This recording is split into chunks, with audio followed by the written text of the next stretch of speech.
And we should warn our viewers, you might find the following report upsetting. A woman wails on the floor of the Mujtahid hospital. My mother, she's been missing for 14 years, she says. Where is she? Where's my brother? Where's my husband? Where are they? Dr. Ahmed Abdullah shows us into the morgue, where about 35 bodies have been brought in. Discovered in a military hospital days after the regime fell, they are believed to be some of the last victims of Bashar al-Assad.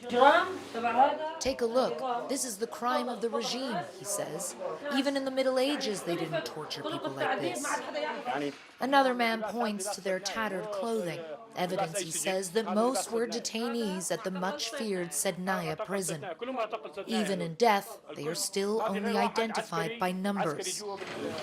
Everyone here heard about the horrors that took place in Assad's notorious prisons, but to see it up close is something entirely different.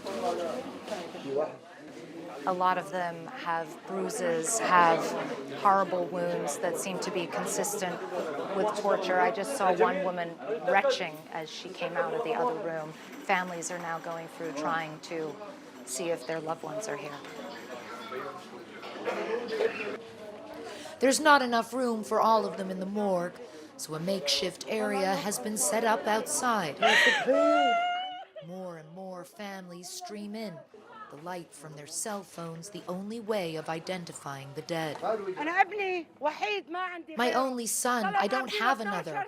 They took him for 12 years now, just because he said no. 12 years, my only son, this woman shouts. I don't know anything about him. I ask Allah to burn him, she says of Assad. Burn him and his sons, like he burned my heart. A crowd swarms when they see our camera. Everyone here has lost someone. All of these people are asking us to take the names of their loved ones to help them try to find them. It is a mark of desperation. Such is the need for answers. But finding those answers will not be easy. At the military intelligence facility known as the Palestine branch, officers burned documents and destroyed hard drives before fleeing. But their terror was on an industrial scale. Troves and troves of prisoner files remain. It will take investigators years to go through them. Below ground, more clues, etched on the walls of cells that look more like dungeons. So you can see this list of names of, it looks like 93 prisoners here. There's also a schedule for keeping the cell tidy and just graffiti everywhere, people trying to leave marks for someone to find. Down here, insects are the only life form that thrives. It's clear that anyone who could survive this will never be the same again. The cells are empty, but the doors are finally open. And the quest for answers is just beginning.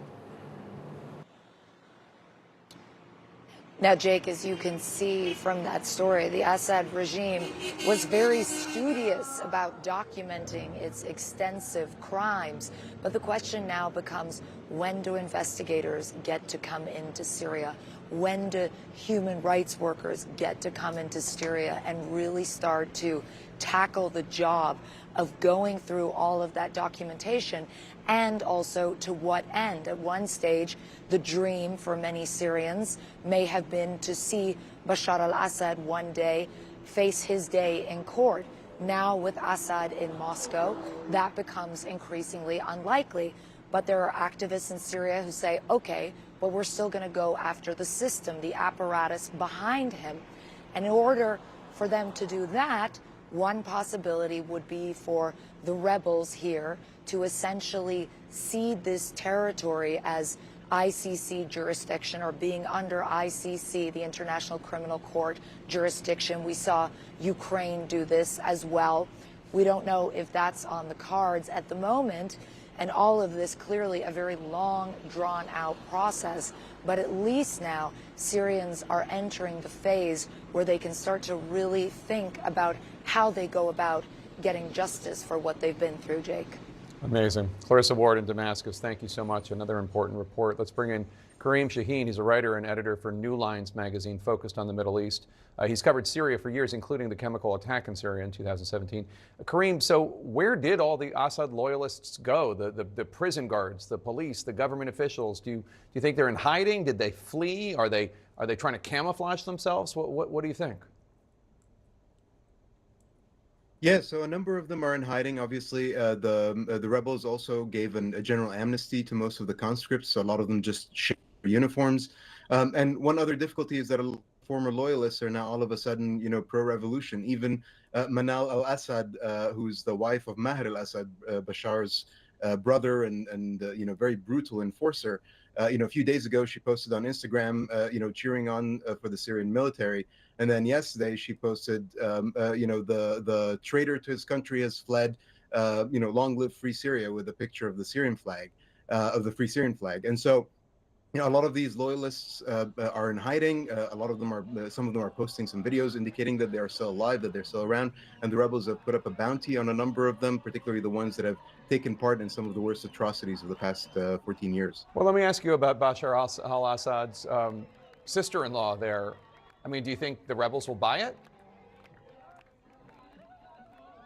I don't think they will, but it's a question that's going to be a crucial part of transitional justice and moving on from the conflict. People are very keen to see the worst atrocities. The people who are running these prisons, they're essentially concentration camps. They're very keen on seeing these people held to account. It's very important that a lot of this documentation I was talking about is protected and preserved. A lot of the crimes of the past 14 years have been archived and cataloged by many different organizations. And so the question of how to deal with these loyalists, from all the way to the top, the people who are in charge of these security agencies, the prison wardens, the jailers, and all the way down to the people who are just following orders, if you will, what the rebels are going to do with them is going to be a key component of their pathway going forward, because a lot of people won't be okay with simply, burying the past and burying the last 14 years of suffering. This is one of the most brutal, totalitarian regimes that have ever been conceived, really, by humanity, and the crimes that they've committed, as we're seeing now from Sednaya and the dozens of other prisons that have been uncovered, are, truly horrific. And another outstanding question, of course, has to do with the rebels themselves. Biden administration officials today continuing to express skepticism about Hayat Tahrir al-Sham, or HTS. That's the group now in charge of Syria that the U.S. considers to be a terrorist group. What are you hearing about the leader, Mohammed al-Julani? His real name is Ahmad al-Shara. And what do you think his real intentions are for Syria, if you have any idea? Yeah, I think, as everybody knows, he originally started out as part of a splinter group from ISIS, from the Islamic State in Iraq at the time, pledged allegiance to Al-Qaeda before severing ties with the transnational jihadist network, and he then moved on essentially to try and reform his group into more of a national liberation movement rather than a terrorist group as we know in the West. But and from all indications, people who've been following the group very closely over the past few years believe that this move away from Al-Qaeda is genuine. I think it raises a lot of very important questions for the U.S. and for Western countries that want to see a free democratic Syria in the future. The institutions that we've built as part of the war on terror were meant to prevent another 9/11 attack. But in response, a lot of groups, a lot of jihadist groups, a lot of fundamentalist religious groups have transformed themselves, and they've turned themselves into national liberation movements rather than movements that have an interest in attacking American interests abroad. And so now we're faced with the question of dealing with Hayat Tahrir al-Sham and with other similar groups like the Taliban, for instance, and trying to revise the understandings and the institutions that we've built as part of the war on terror to deal with this new type of group that isn't interested in attacking America. And I think it's going to be a huge challenge for Western policymakers, but we need to address that challenge pretty soon. The rebels are already in talks with the Russians about retaining access to a military base in the Mediterranean, and if we don't act swiftly, we're going to lose a key opportunity here to build up relationship with a key group that's going to be running Syria in the coming years.